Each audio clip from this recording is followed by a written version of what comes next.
بسم اللہ الرحمن الرحیم۔ مسند احمد کی ایک روایت ہے، صحابہ اکرام کہتے ہیں کہ ہم اللہ کے نبی صلی اللہ علیہ وسلم کے ساتھ موجود تھے۔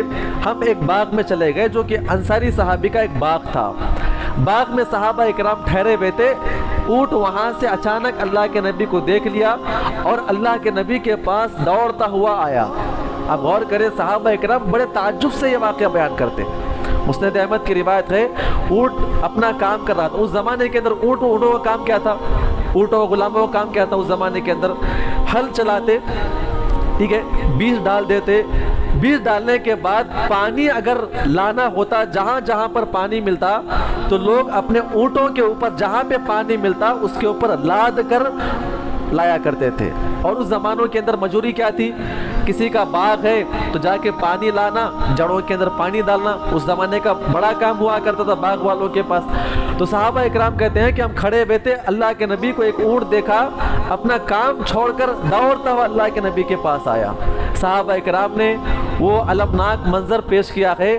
وہ اونٹ ہمارے سامنے بالکل آیا اور اللہ کے نبی کے بالمشافہ ٹھہر کر اپنے جبڑے ہلانے لگا، کچھ کہنے لگا، اور کچھ کہتے کہتے رونے کی آواز اندر سے نکالی اور عجیب و غریب قسم کی آوازیں نکالتے نکالتے اپنے آنکھوں سے آنسو نکالنا شروع کیا اور اللہ کے نبی کے سامنے آ کے بیٹھ گیا۔ ایک اور روایت میں آتا ہے کہ وہ اونٹ پہلے آیا اور آ کے اللہ کے نبی کو سجدہ کیا، اور سجدہ کرنے کے بعد ٹھہر گیا اور ٹھہر کر اللہ کے نبی کے سامنے روتا ہوا بڑی دقت کے ساتھ اندر سے آواز نکال کر اللہ کے نبی کے سامنے رونے لگا۔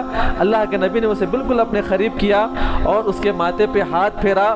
ہاتھ پھیرنے کے بعد اس کے آنسو بند ہو گئے۔ اللہ کے نبی نے کہا صحابہ اکرام سے، اے میرے صحابہ اکرام، اس اونٹ کا مالک کون ہے؟ ذرا بلا کر لائیں میرے پاس۔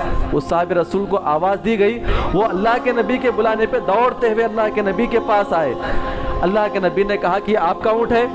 کہا کہ ہاں میرا اونٹ ہے۔ کہا کہ یہ اونٹ آپ کے بارے میں شکایت کرتا ہے، آپ اس کی طاقت سے بڑھ کے کام لے رہے ہیں، وقت پہ کھانا نہیں دیتے ہیں، جتنا اس کی طاقت ہے آپ اتنا اس سے کام لیں اور وقت پہ چارہ ڈالیں، اسے پانی پلائیں، اس کی خدمت کریں۔ اگر کسی انسان سے آپ اس کی طاقت، اس کی قوت، اس کی صلاحیت سے بڑھ کر اگر آپ کام لے رہے ہیں تو آپ ظالم ہیں۔ اللہ کے نبی نے منع فرمایا ہے۔ تو نبی صلی اللہ علیہ وسلم نے اسلامی تعلیمات عطا فرمائی ہے، جو ہمارے سامنے کام کرنے والے، ہمارے دکانوں میں کام کرنے والے، اور جس کے اوپر ہم سواری کرتے ہیں، جو ہمارے جانور ہوا کرتے ہیں، ہم ان کا بھی خیال رکھیں۔